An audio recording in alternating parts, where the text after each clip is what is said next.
From New York, Happy New Year. Hey, my wallet. It's Late Night with David Letterman. Tonight, NFL Hall of Famer Art Donovan. From Saturday Night Live, Al Franken.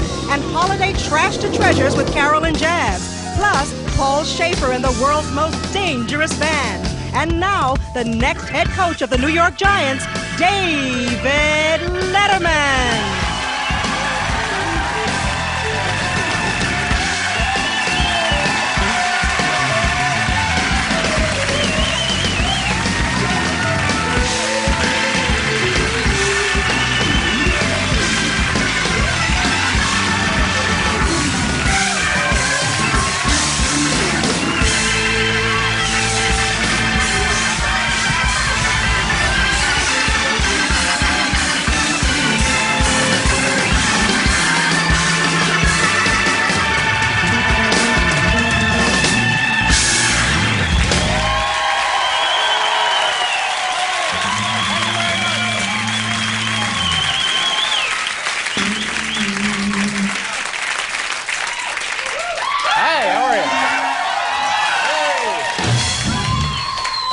Welcome to the, we have Moose in the audience.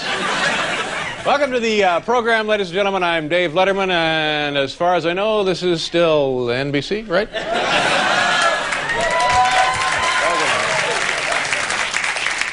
Speaking of NBC, did you folks happen to see one of the big NFL playoff games over the weekend on NBC? It was Houston and Buffalo.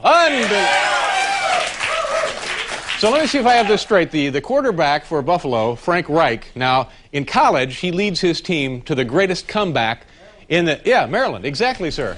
Yeah. Hey, welcome to Jeopardy. He leads his college team to the greatest comeback in the history of the NCAA. And now he has led his professional team, the Bills, to the greatest comeback in NFL history. And I'm telling you something, NBC ought to think about hiring this guy.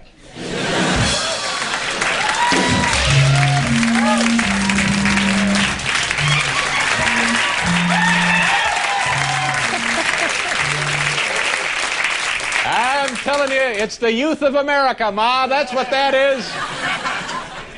Good news from Great Britain, ladies and gentlemen. I'm happy to report that Princess Diana celebrated New Year's Eve with loved ones and afterwards sneaked back into the palace.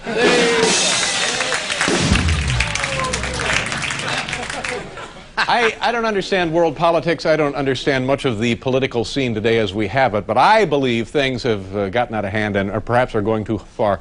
President Bush, now, did you hear this? Earlier today, pardoned Harry Connick Jr.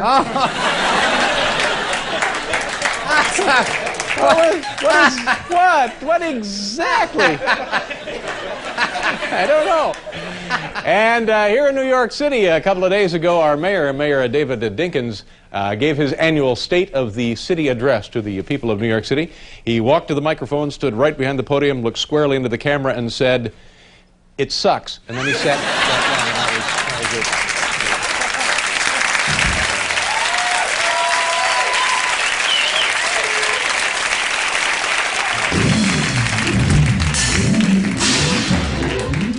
I'm glad you folks are with us tonight. We have a wonderful program. Art Donovan, the NFL Football Hall of Famer, Art Donovan.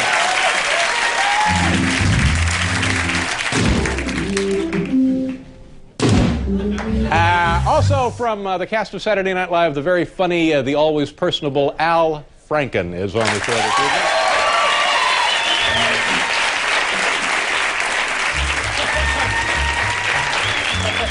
And a woman, and are you like me? After the holidays are finished, you have a lot of holiday debris left over, and you don't know exactly what to do with the holiday debris. We have a woman here tonight by the name of Carolyn Jabs who will show you in a creative and fun way.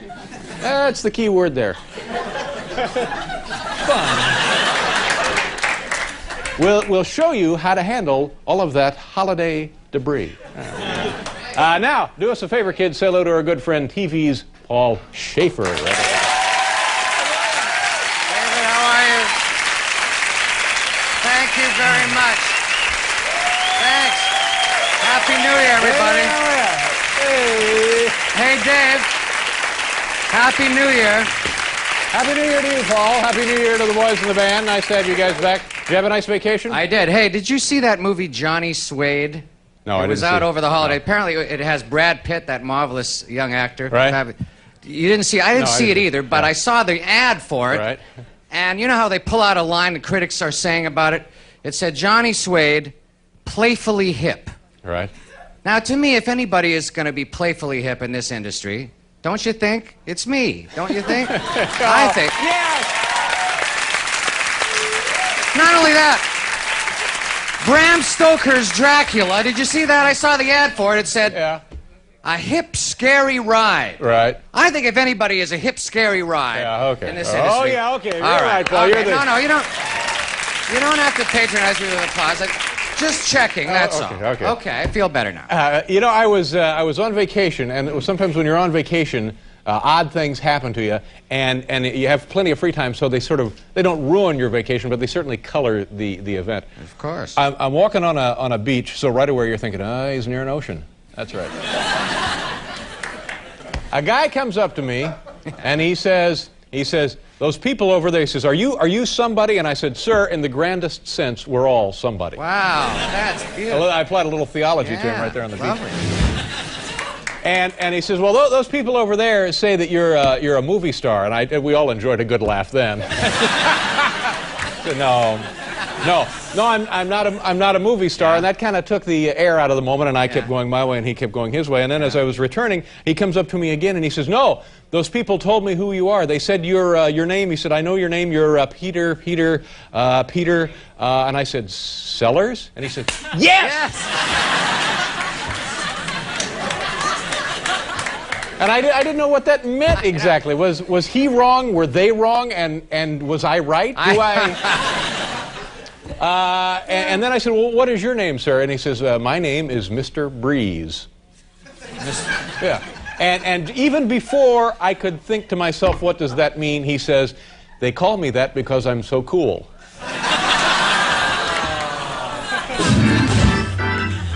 Thank you very much. Good night, everybody. Drive safely. God bless.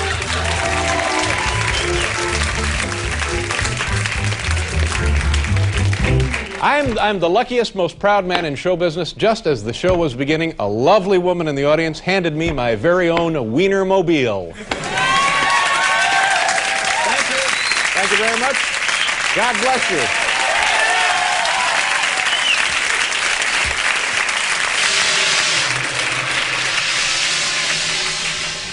You know, we got to try and get that Amy Fisher on the show. I'm not sure if she's available. I just want to say one thing. A lot of people are criticizing ABC because they had the Amy Fisher movie. A lot of people are criticizing CBS because they had the Amy Fisher movie. And a lot of people, yes, it's true, are even criticizing NBC because they had the Amy Fisher movie. And they're charging them with exploitation of the highest order. Let me remind you of one thing when you're all so high and mighty. NBC had theirs on the air first, okay? Yeah. You know, it's New Year's resolutions. We have some famous people, some resolutions. Paul, how about some New Year's resolutions music? Here we go. New Year's resolutions, 1993.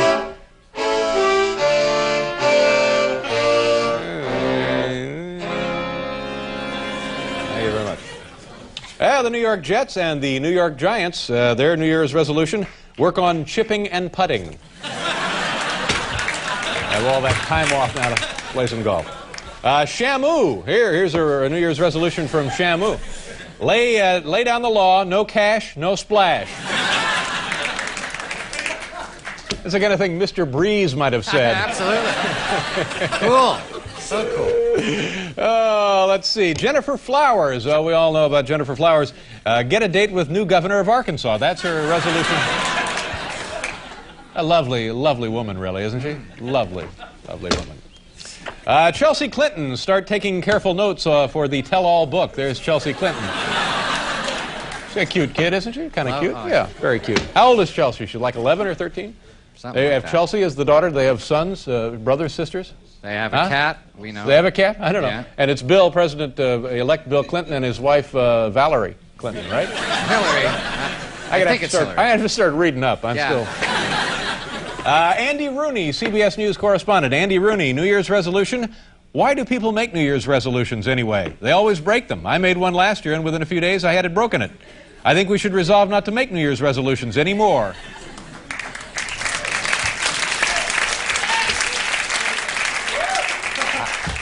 I'm psychic. At 2 o'clock this afternoon, I predicted dead silence. You did, eh?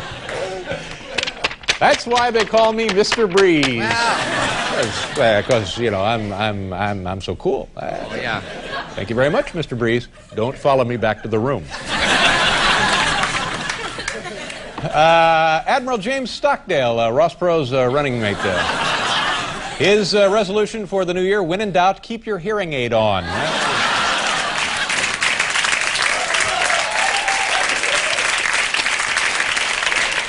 Dan Quayle, Vice President Dan Quayle from my home state of Indiana. Dan Quayle, campaign hard and beat Clinton in November. We have now a resolution from former President Lyndon Johnson. Lyndon Johnson and his 1993... Oh, no, none. He has none. Okay. Al Gore, Vice President-elect Al Gore, before making important decision, asked, what would Dan do?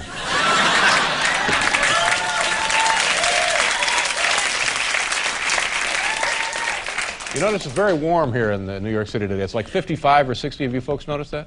And yesterday it was warm, and they're talking about... Yeah. I have a friend at the National Observatory in Washington who has told me confidentially, off the record, the reason for this, it has nothing to do with the ozone burning out. Yeah. No hole in the ozone, that's not the problem. The reason it's getting... The Earth every year is getting a little closer to the sun, and they're not telling anybody.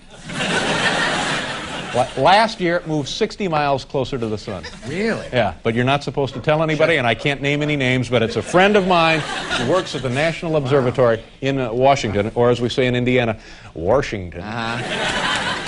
Ronald Reagan, former president, making a New Year's resolution, make this the best 1987 it can be.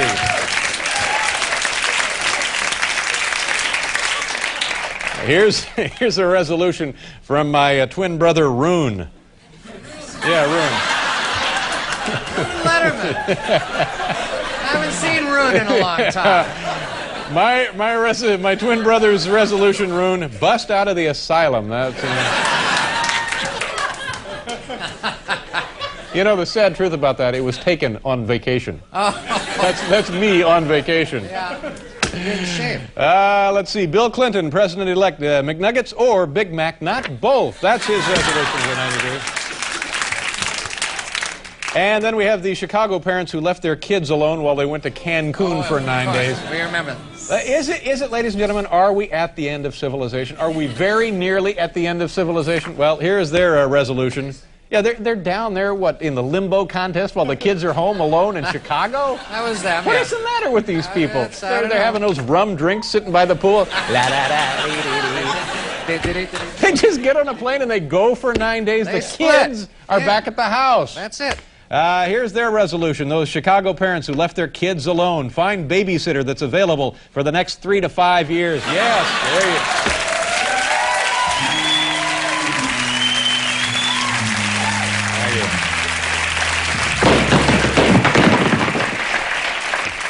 Amy Fisher, here's her resolution for the new year. Start a correspondence from prison with a nice, caring man, get paroled, shoot his wife in the head. There, that's it. NBC had their Amy Fisher movie on first, ladies and gentlemen. Yeah. Before you pious people out there throw stones, we had ours first. There you go. And finally, Mr. Zip, the symbol of our nation's postal system. There's Mr. Zip.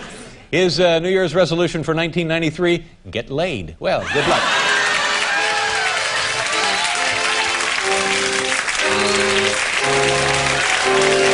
We do what we can.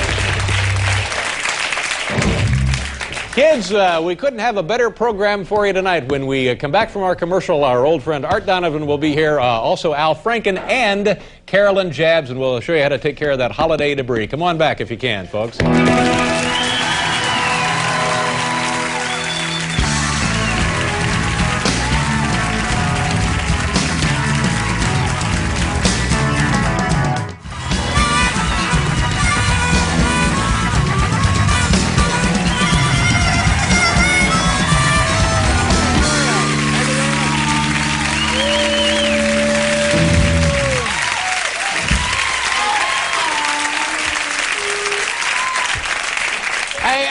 beat this to death, but I don't get that. They're down there in Cancun. What do you want to do today? Let's go parasailing. Fine. And the kids are home eating TV dinners and watching cartoons? At least, yeah. That's okay? I don't think so. By the way, as a reminder, ladies and gentlemen, every piece of furniture or set item you see on tonight's program is for sale. So we'll put up the 800 number here in a second, and if you want to buy the desk, fine, give us an offer. The chairs, the matching chairs, anything. It's all going up if the price is right. Good. This prize wonderland. Use Tootie. Yeah? Use Tootie on this. Use Tootie. Yeah, that's what they say on the Home Shopping Network. I don't know what it means. Use Tootie, and then a thing goes cuckoo. I don't know.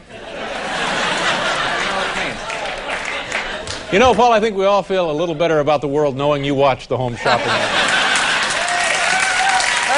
That's just how hip you are. You're right.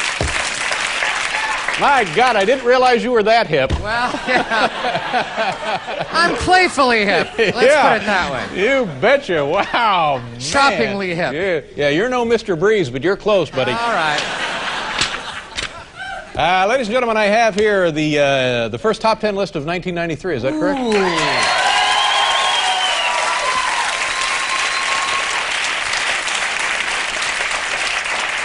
The category now, top 10 Houston Oilers excuses. The big, they lost. They were up at halftime, 35-3. They lost in what is the biggest upset in, I believe, not only the NFL but professional football. Yes, the Bills rallied, came back, and defeated the Houston Oilers. Top 10 now, Houston Oilers excuses. Here we go, number 10. Shouldn't have skipped breakfast. It's the most important meal of the day. Number 9, started giving 109% instead of 110%. Number 8, even though fans loved it, should not have replaced Warren Moon with folk singer Suzanne Vega. Yeah. But it was, I have to admit, it was quite a crowd pleaser. Number 7, busy making mental tally of football players with girls' names. Fran Tarkenton, Rosie Greer. Well, that would be distracting. Number 6, you try tackling those guys. Some of them are huge. Number 5, Bill's quarterback kept looking one way, then throwing the other way. Number 4, one Adonner, another Houstonian who let a big lead in the polls slip away. Yeah. Number 3, I'm telling you, maybe you didn't see Dobermans on the field, but there were Dobermans on the field. Number 2, preoccupied about getting home in time to see all the Amy Fisher movies. And the number 1 Houston Oilers excuse, did not want to go to Disney World. There you go.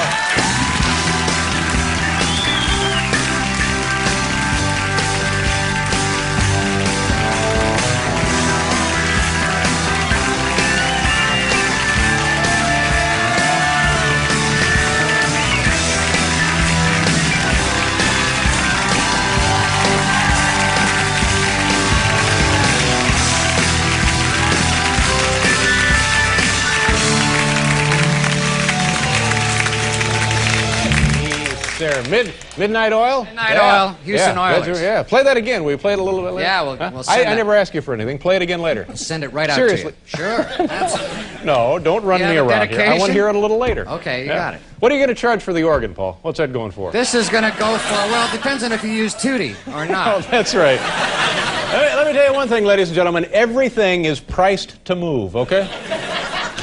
Our first guest is a true hero for the kids today. This man says he made it into the Pro Football Hall of Fame having never eaten a fruit or vegetable. Ladies and gentlemen, please welcome back to the program former Baltimore Colt Art Donovan. All right.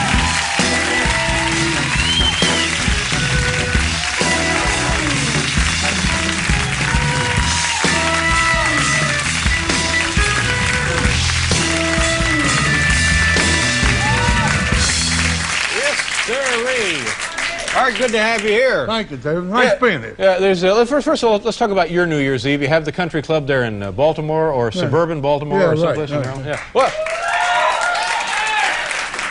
everybody loves a country club. Yeah, but you got to realize I'm originally from the Bronx. Don't forget that. Oh, that's right. I do. Yeah, I keep forgetting that. Art, tell us about your celebration there at the club. How was it? After I washed the dishes and did a lot of other things, I put a shirt and tie on and went out and introduced myself to the 200 guests, which they all know who who I am. Is it a big event there, New Year's Eve at the country club? It's pretty big, yeah. We make a lot of money. That's what counts.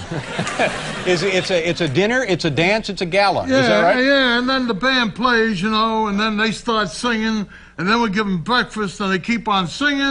And I said, hey, you all got to go home because I'm going to start singing, so get the hell out of here. Yeah. And at 3 o'clock in the morning, they all went home. I went over to the house, had a couple of beers and about 15 hot dogs, and then I went to bed. Wow.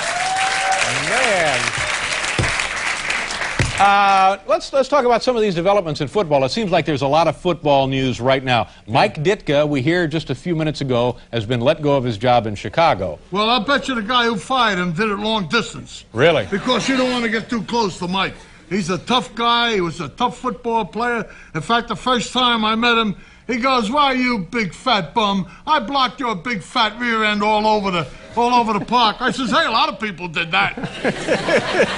But no, he's a tough guy. In fact, I remember he scored a touchdown one time in Wrigley Field, and 2 fans jumped out of the stands, Bear fans, to hug him and greet him. He decked both of them. He even hit his own fans.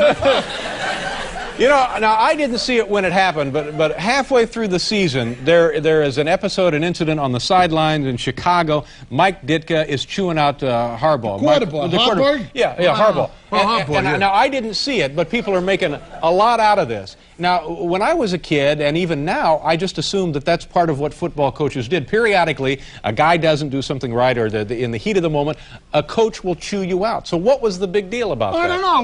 What he should have done, really, when the guy come off the field, he didn't do what he told him, he should have ducked him. Wait a minute. No, Art. Flat out, ducked him, and then he do what he told him to do. You gotta do that. You're confused. That was the punchline to your previous story. I never decked anybody, David. All right. All of your stories can't end with, "and then he decked the guy."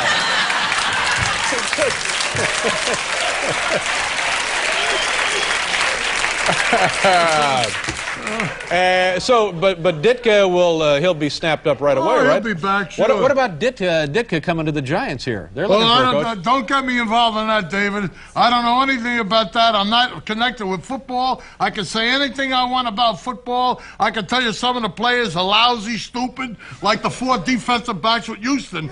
They're standing around picking their nose while they're scoring touchdowns. Yeah. And then the guy, I don't know, the end for...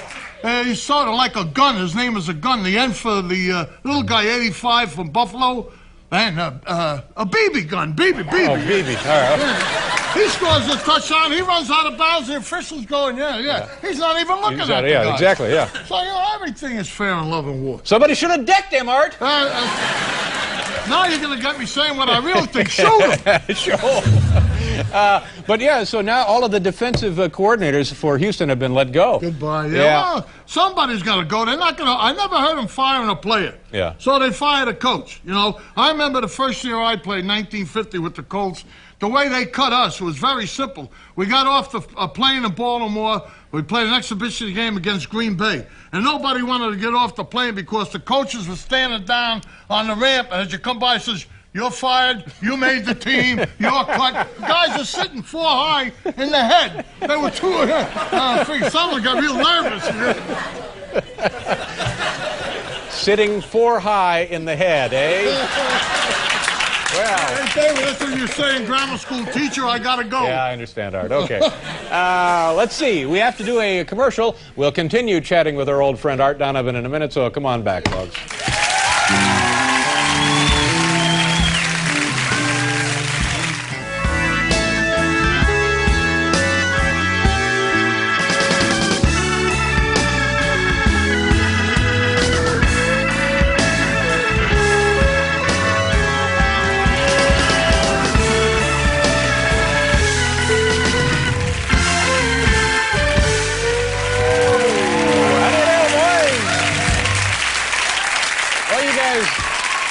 You sound great tonight, and I don't know if it's because we've been off for a while and I just don't remember how great you always were, thanks or a lot. You sound terrific tonight. Thank you. A break helps. Art Donovan is here, Al Franken is here, and Carolyn Jabs is here. What else should we talk about in... oh, you know what? We have some film of you playing. I don't think we've ever actually seen you in action. Oh, really? Yeah, do you know what the film is? You know, Hal, roll the footage there of Art Donovan playing, and then we'll chat about it. There you are, number 70. Man, what a good-looking guy. And do you know who you're playing here? This is... that's the Chicago Cardinals. No, the St. Louis Cardinals. St. Louis Cardinals. The guy didn't even block me. He didn't touch me. Now, that's you, number 70. There you are. Yeah, the guy with the big fat rear end. Yeah. Now, in those days, they didn't give you credit for a sack, did they? No, they didn't sack. The only sack I knew was a sack of, you know what. No sack. They had no sacks, they had no assists, they had no tackles. Yeah. In fact, you played against these quarterbacks today, you hit them and they're out for 3 weeks. You hit a quarterback when I was playing, the guy said, don't do it again. I said, get the hell out of here. We're paying to hit you, and you're paying to throw the ball. I had a guy named Van Valken. He hit me right in the face one time with the ball. Right. Man, I went down. Whoa! Yeah. You know? And I got up in the rest of the game, I rushed the passer like this. It's a different ball game. Is it? This is a stupid question. This is one of those sports talk questions. But if you could take a team of your peers and anybody you wanted to pick and pick a team of 1992 All-Stars in football, what would be the outcome? Would it be a standoff? Is there that big a difference in talent? No difference in talent? I think it'd be a hell of a game. I really do. I don't know who would win because I don't play today. I know all the... Oh, wait, no, I'm sorry. You don't play today. I didn't realize you had retired, Art. Art still sitting I play, up. but not football. Yeah. But there's no way of knowing. No, there's no way. The offensive line today, they're like a bunch of octopuses. They hold, they push. Yeah. Guys in my era, they had to block with their shoulders. Right. So, that, you know, I don't know if we could play today, and I don't know if the guys that play today could play when I played. You know, it's something that upsets me, and I don't know if it's bothering to other people, but I was watching the bowl games over the holidays, and Miami and Alabama. Yeah. Oh, what a game that was. Yeah, I didn't see it. I got drunk and went to bed. There's another bit of advice for you kids tuning in. If you get drunk, go to bed.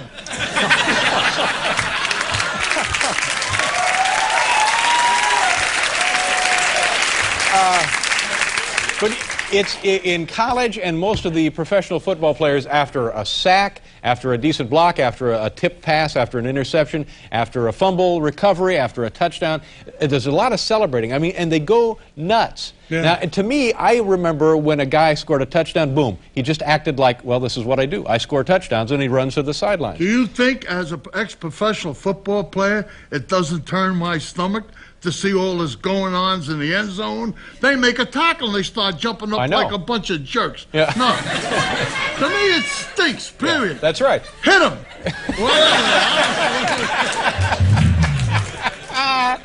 So let's leave you with Art's thoughts for the New Year's.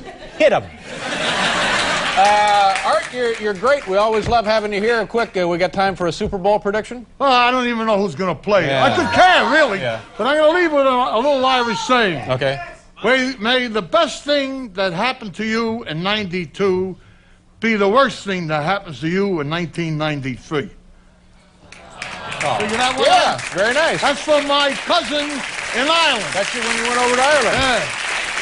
Art Donovan, ladies and gentlemen. Same to you, Art. Thank you very much.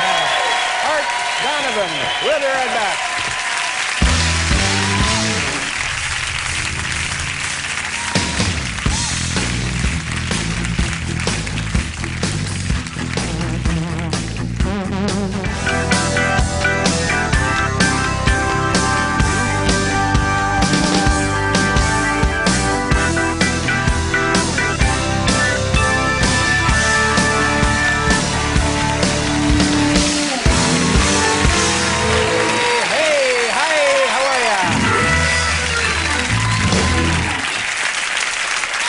Franken will be out here a bit later. Al Franken, very funny man, writer, performer from Saturday Night Live, and he has a book out, a brand new book, very enjoyable, the Stuart Smalley book. We'll be chatting with Al about that. And recycling expert Carolyn Jabbs, if you have holiday debris. Carolyn will show you the creative and fun way to manage your holiday debris. And then after the Amy Fisher movies, the local news stations would have interviews with the real Buttafuoco to find out what they thought of the movie. Yeah. Well, that makes no sense, does it? No. Yeah, we enjoyed it, right, Joy? Yeah, Joy enjoyed it. Yeah, we enjoyed it. We liked the movie.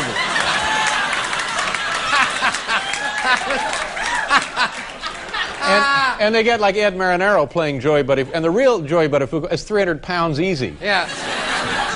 And Ed Marinaro is just like Mr. Big Time. But you know what? They got the pants right, at least. Did you notice that? Everything in the studio, ladies and gentlemen, is for sale tonight. Tomorrow on the program, Neil Patrick Harris, Doogie Howser, M.D. will be here. Archangels will be joining us, and Hall of Famer Reggie Jackson. Today voted into the Hall of Fame. Reggie Jackson. I wonder if Reggie will have anything to say about that. We have to pause now for a commercial. We'll be right back with Al Franken, ladies and gentlemen.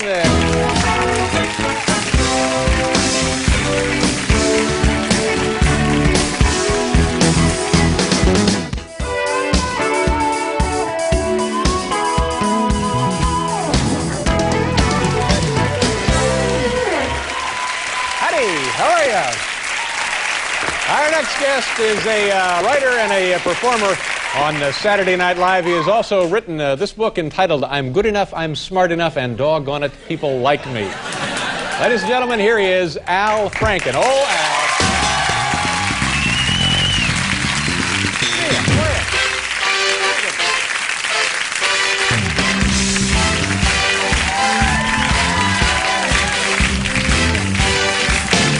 It's a very, very high-spirited entrance. Yeah.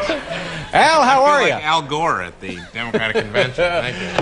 Nice That's to a great see. feeling. Nice to see you. And tell me about your holidays. You travel? You go home? I had a very nice vacation, and then some weird happened. My dad had some emergency surgery. I hope he's all right.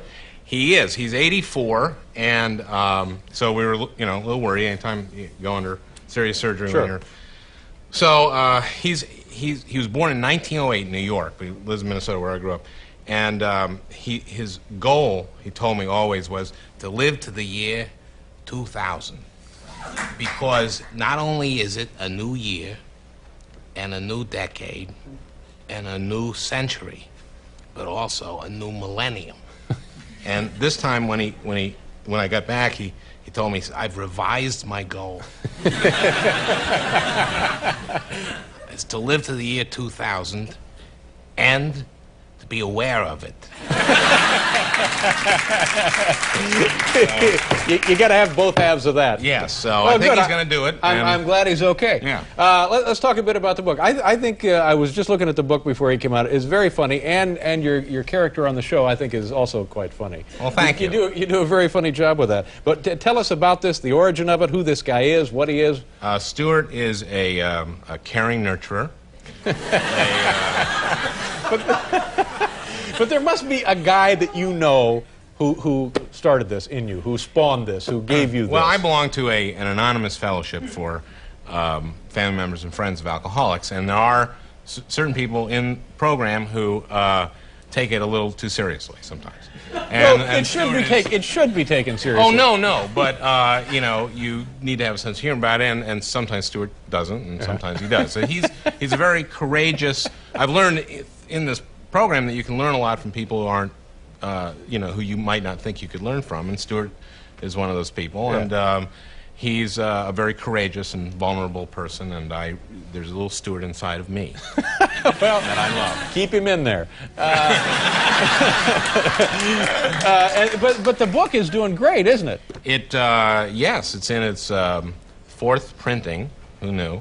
And has a lot of recovery aphorisms like denial ain't just a river in Egypt. And actually, now to Stuart, that also not only is it very meaningful, Stuart finds that very witty, very funny, right? Oh yes, yeah. Stuart, it laughs a lot. Yeah. As one of the affirmations is, today I will laugh at least once. And so he believes humor is very important. Yeah. And people are. I think he's here tonight. Yeah. Let's look at the videotape of the character. I'm sure everybody knows who we're talking about by now, but let's take a little. Here now is Stuart Smalley and a friend, a guest on his show. Michael J. Michael, okay, here we go. Stuart Smalley, folks, watch this.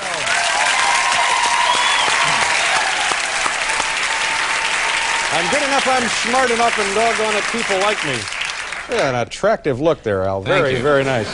Well, I'm happy for the success of the book for you. I know you started writing really at a very young age. You entered... I think I decided to go into... actually, writing the book, I've sort of become in touch with my inner child. And I think I've remembered the point in which I decided to go into comedy. I was... and it's a story I'd love to tell for you, because I think it's a perfect audience for it. I was 11 years old. I was watching Bonanza, and the commercial comes on. A guy announces that it's name the Ajax White Knight contest. I remember that little animated knight would gallop across the screen and clean things. And the winner, whoever named the White Knight, would win a car and a car full of money. Wow. Yeah. And and immediately I thought of what I was convinced was the perfect name, Sir Clean-a-Lot. Sir Clean-a-Lot, ideal, yeah. Yep. So the next day I rode my bike down to the grocery store and found the display and entered Sir Clean-a-Lot. And I had to wait like 8 weeks to find out. You must have been tingling every day knowing... I was obsessed. All I could think about was this contest, and I started thinking, well, a couple weeks in, I said, this name is so perfect that someone else must have thought about it. Yeah, sure. So I read the thing that I got, which said that the earliest postmark would win in case of a tie. So I had gone in the day after. And then I started thinking, maybe hundreds of people have thought of Sir Clean-a-Lot. It's so perfect. And that there's some other name that's less perfect, but not as obvious that might win. And then I dismissed that. Yeah. So... it seems to me like Sir Clean-a-Lot is it, hands down, right on the money. Exactly. That's what I thought. So I turned in Bonanza on the day they're going to announce it, and at the end of the show, the guy comes on. He says, the winner of the Name the Ajax White Knight contest is Mrs. Carl Hesby of Council Bluffs, Iowa, and the name Mrs. Hesby submitted, and the name of the Ajax White Knight is Sir Lancelot.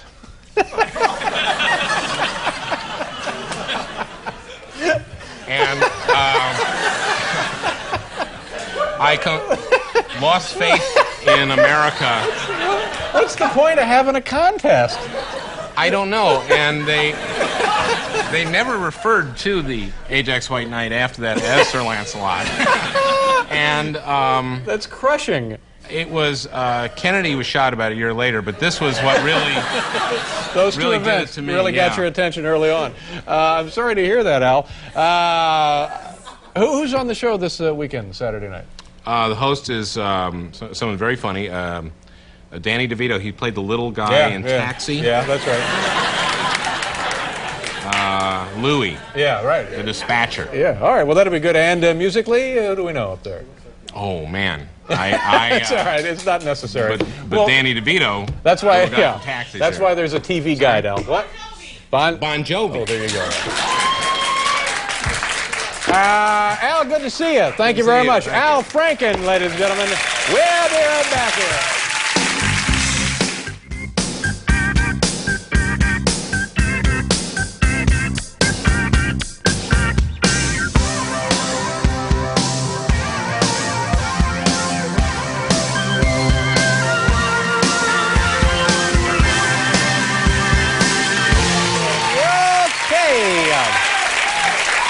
Ladies and gentlemen, here is Carolyn Jabbs. Carolyn, welcome back to the program. Nice to be here. We're a little short on time tonight, so what are we going to cook? Okay, well, we're not cooking, actually. Oh, we're not cooking. No, these are your holiday leftovers. But we're having soup. Look at that lovely broth. No. Goodness, that's delightful. Your Christmas tree that you should be recycling if your community has a holiday program. debris. This is probably one of the worst times of the year, isn't it? Oh, debris what can we everywhere. do? Show us Recycle the best ideas you have here. Okay. Here we go. Take your Christmas tree and put it in a giant bag and put it out for recycling. Wow, that's a whopper, isn't it? Or take the top. How'd you ever get this one in the house? Hey.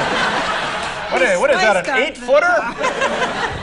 Put it in your soapy water. Put it in the soapy water. Well, the other end, the tip, the other end. All right. And then you can use it as a scrub brush to rub up your holiday, maybe your lasagna pan. What are you talking about? Your Christmas tree, really? There you go. See? Greasy dirt disappears. It's also a good idea. I think maybe the empty cans are a clue. Yeah. brush, Maybe too. a cry for help. Okay, what's next, Carolyn? Okay, now you've also got these cans from your New Year's party. Yeah, oh, what a party it was, too. Did you go down to Art Donovan's place? Then you can also... You recycle them and you tie them into pantyhose? Pantyhose, Wow. right, And then that's what right. are they? And it's a child's it's a toy. toy. It's a toy. Yeah, child's sure. toy. Yeah, There you well, go. well, you and your husband are vacationing in Cancun.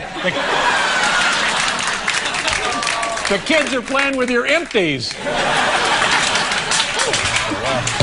have you had any of these left over? Yeah, right, Yeah, okay. some of those. Okay, then you take Cigarette those. butts? Yes, you Do take you those. smoke yourself? No, I don't. Anybody in your family No, smoke? absolutely well, not. where the hell did you get these?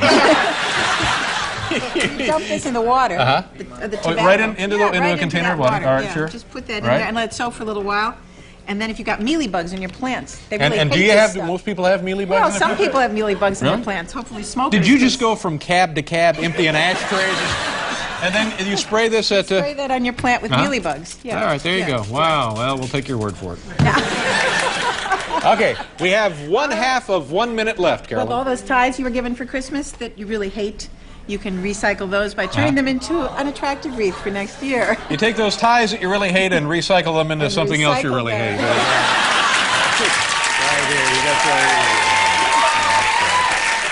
here. Okay, we have to do a commercial, but we'll be right back, kids.